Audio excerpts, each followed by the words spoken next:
You ask Tiger to solve. This deals with linear equations with one unknown.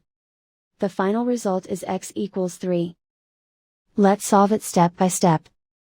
Simplify the expression. Expand the parentheses. Simplify the arithmetic.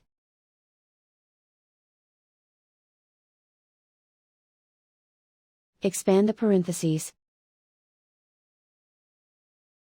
Simplify the arithmetic.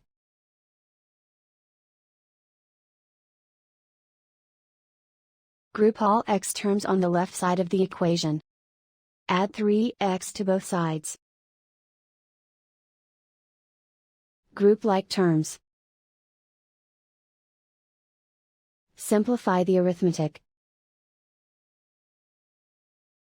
Group like terms. Simplify the arithmetic. Group all constants on the right side of the equation. Add 51 to both sides. Simplify the arithmetic.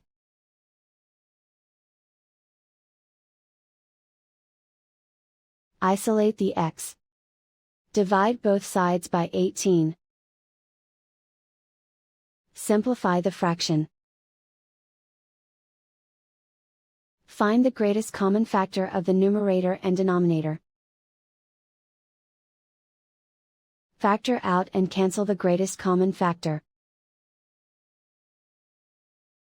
And so the final result is x equals 3.